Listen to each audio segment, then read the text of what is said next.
ಅಂಬರೀಶ್ ನಡೆಯಿಂದ ಕಾಂಗ್ರೆಸ್ ನಾಯಕರು ಹೈರಾಣಾಗಿದ್ದಾರೆ. ಮಂಡ್ಯ ಕಾಂಗ್ರೆಸ್ ಅಂಬರೀಶ್ ಮನವೊಲಿಕೆಗೆ ಕಸರತ್ತು ನಡೀತಾ ಇದೆ. ಅಂಬರೀಶ್ ನಡೆಯಿಂದ ಕಾಂಗ್ರೆಸ್ ನಾಯಕರು ಹೈರಾಣಾಗಿದ್ದಾರೆ. ಹೀಗಾಗಿ ಮಂಡ್ಯ ಕಾಂಗ್ರೆಸ್ ಅಭ್ಯರ್ಥಿ ಅಂಬರೀಶ್ ಮನವೊಲಿಕೆಗೆ ಮುಂದಾಗಿದ್ದಾರೆ.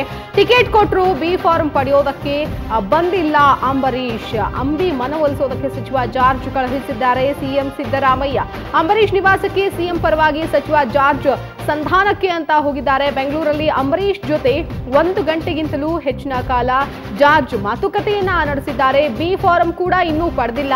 ಸ್ಪರ್ಧೆ ಬಗ್ಗೆನೂ ಏನನ್ನೂ ಹೇಳಲಿಲ್ಲ ಅಂಬರೀಶ್. ಆದ್ರೆ ಅವರಿಗೆ ಅಭ್ಯರ್ಥಿ ಅಂತ ಘೋಷಣೆ ಮಾಡಿದ್ದಾರೆ. ಟಿಕೆಟ್ ಕೊಡಲಾಗಿದೆ.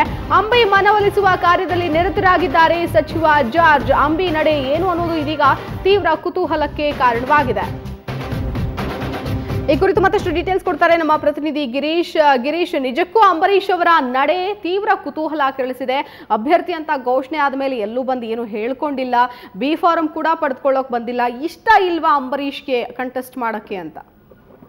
ಶಿಲ್ಪ, ಈಗ ಅಂಬರೀಶ್ ಅವರ ಸ್ಪರ್ಧಿಸುವಂತದ್ದು ಬಹಳ ಒಂದ್ ರೀತಿ ಗೊಂದಲಮಯವಾದಂತ ವಾತಾವರಣ ನಿರ್ಮಾಣ ಆಗಿರುವಂತದ್ದು ಕಾಂಗ್ರೆಸ್ಗೆ ಇದು ತಲೆನೋವಾಗಿ ಪರಿಣಮಿಸಿದೆ. ಯಾಕೆಂದ್ರೆ ಅಂಬರೀಶ್ ಅವರು ಟಿಕೆಟ್ ಕೂಡ ಕೇಳಿರ್ಲಿಲ್ಲ, ಅವರು ಬಿ ಫಾರ್ಮ್ಗೆ ಅರ್ಜಿನೂ ಹಾಕಿರ್ಲಿಲ್ಲ.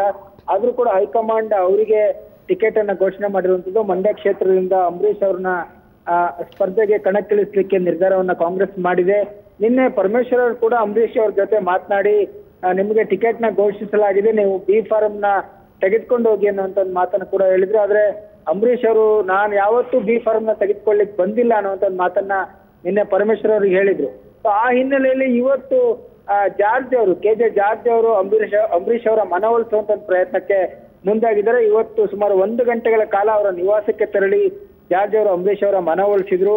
ಸಿಎಂ ಪರವಾಗಿ ಜಾರ್ಜ್ ಅವರು ಅಂಬರೀಶ್ ಮನೆಗೆ ತೆರಳಿ ಅವರ ಮನವೊಲಿಸ್ತಾ ಇರುವಂತದ್ದು. ನೀವು ಸ್ಪರ್ಧೆ ಮಾಡಬೇಕು, ನಿಮ್ಮ ಸ್ಪರ್ಧೆಯಿಂದ ಮಂಡ್ಯದಲ್ಲಿ ಕಾಂಗ್ರೆಸ್ಗೆ ಹೆಚ್ಚಿನ ಬಲ ಬರಲಿದೆ ಅನ್ನುವಂತ ಒಂದು ಮನವಿಯನ್ನ ಮಾಡ್ಕೊಂಡಿದ್ದಾರೆ.